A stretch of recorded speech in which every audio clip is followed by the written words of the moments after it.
Hey guys, welcome to my channel. My name is Mariah Faith, and today we are going to be talking about something that has actually spread through me like a cancer over the past year, and I was completely unaware of it. And so I want to bring it to light to you and share with you the insight that God has given me on this subject. Today we are talking about offense.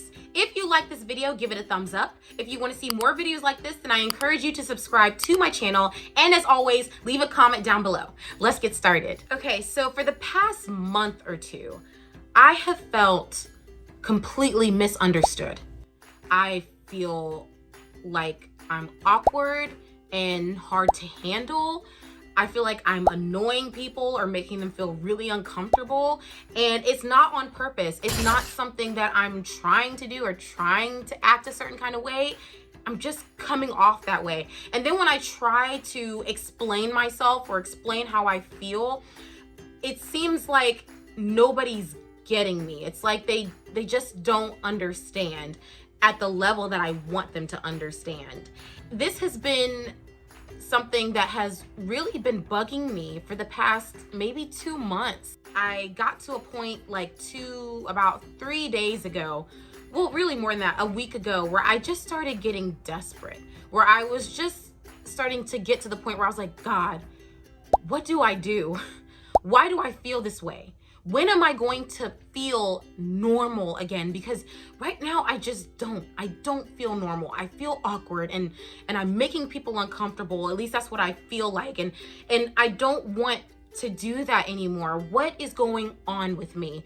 I was reading this book, My Utmost for His Highest. It's actually right here. This is it right here. The devotional for that day was about loving people unconditionally, actively loving people. And I just heard the Spirit of God say to me, you feel misunderstood because you are not loving as I have loved you. Huh? First off, how are those two things even related?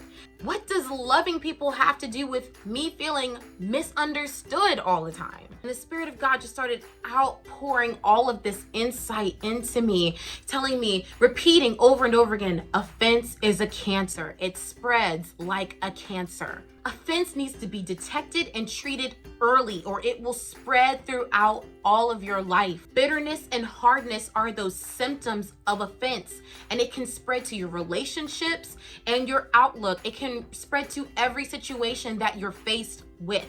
Offense starts with one relationship in your life. And if it goes untreated, the lens will get wider and wider and wider until you start viewing every relationship and every situation that you face through that lens. I knew something was going wrong because people started saying things about me that were just so not like me. Mariah, you sound jealous. You sound bitter.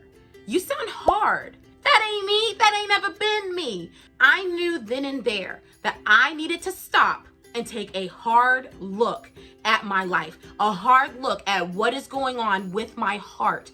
If you're experiencing any of those things, honey, you may be offended. If you're offended, that actually means that you're hurt. Some of us don't always experience hurt in that classic sense. Like, we're not sitting there crying and balled up in feeble position, like, oh, what was me? Why did they say that? Why did they do that? Some of us don't even give ourselves the opportunity to feel that way. Now, if you're like me, you get mad, you get frustrated, you start lashing out, you're impatient, you're angry. My heart gets hardened real fast. Those walls start coming up immediately.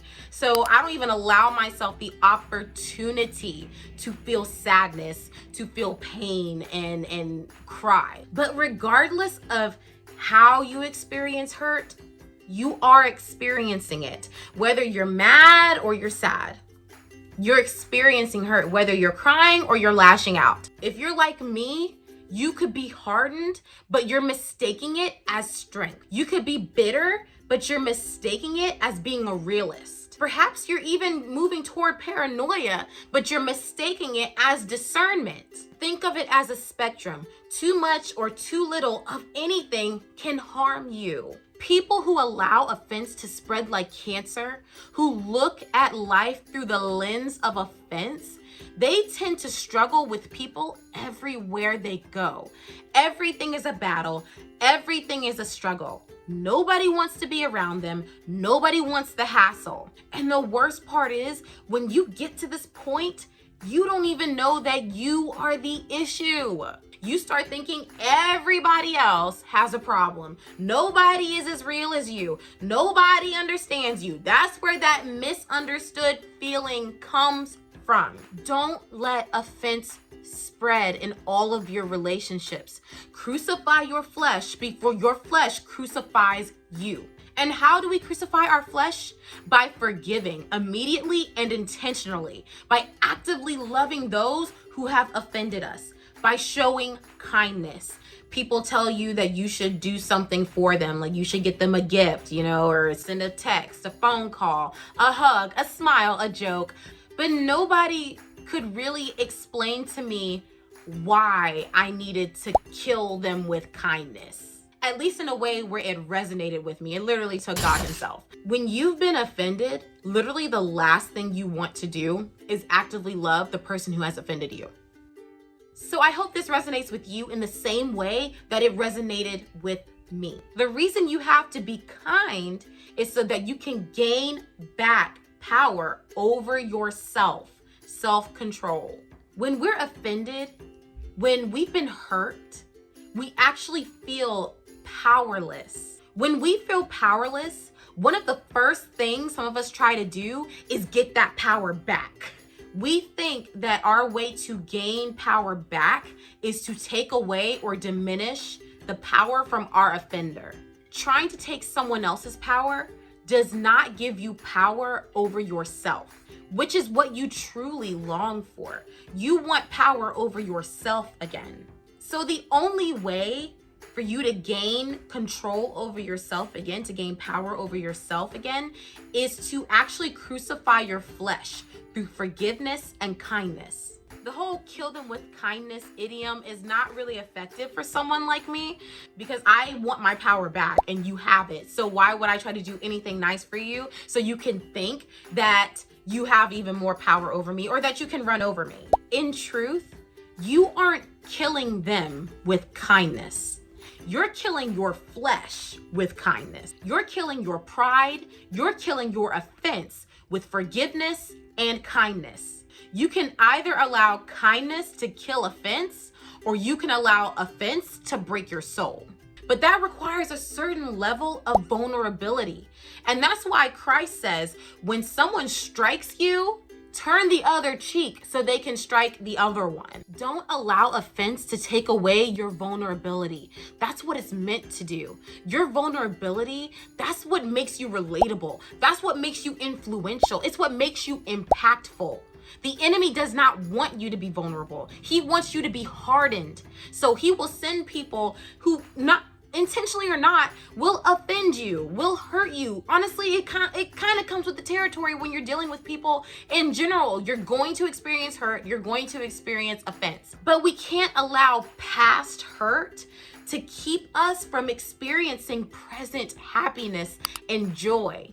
Don't allow offense to stop you from trying again, from being open again, from falling in love again. Don't let it stop you from enjoying your life to its fullest. There's nothing like that feeling of falling in love or gaining a new friend or trying and actually succeeding at what you've been doing. Untreated offense will rob you of those moments. Forgiveness isn't for them, it's for you. And we hear people say that a lot because it's true. When you don't forgive someone, it's like drinking poison and expecting the other person to die. You're the one who's hurt. You're the one who has to walk around like that. You're the one who is missing out on the joys of life because you've decided to not forgive, because you've decided to let offense spread in you. Saul is a good example of what happens when we let offense go untreated in our lives. So when David came on the scene as a warrior in Saul's army, the people cheered for David and Saul, but they cheered for David more so. They said Saul has killed his thousands, but David's killed his tens of thousands. And Saul was offended. From that moment on, Saul was out to take power from someone who wasn't even trying to be offensive.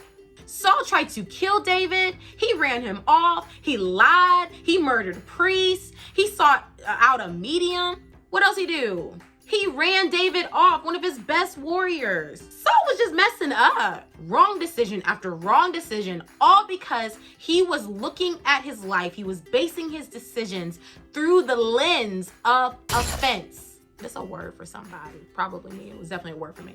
Are you pushing away someone who can help you? Are you hurting other people, especially children of God, because you're hurt? Are you disrespecting others because you yourself feel disrespected? Does it seem like your decisions aren't panning out? You are offended. You're hurt. I encourage you to go to God in prayer and just ask him, God, how can I crucify my flesh with forgiveness and kindness? What's the best way for me to go about that? How have I been hurt? Who has hurt me? Who has offended me? And what do I need to do to make it better? You should be able to go about this life with a healthy heart, a heart that God can use to touch other people's lives. Instead of looking at life through the lens of offense, I want you to start enjoying your life through the lens of righteousness. If you like this video, then I encourage you to give it a thumbs up. If you want to see more videos like this, then I encourage you to subscribe to my channel. And if this message related to you, if it spoke to you in your heart in any kind of way, I want to hear about it. So leave a comment down below. And I will see you all next week.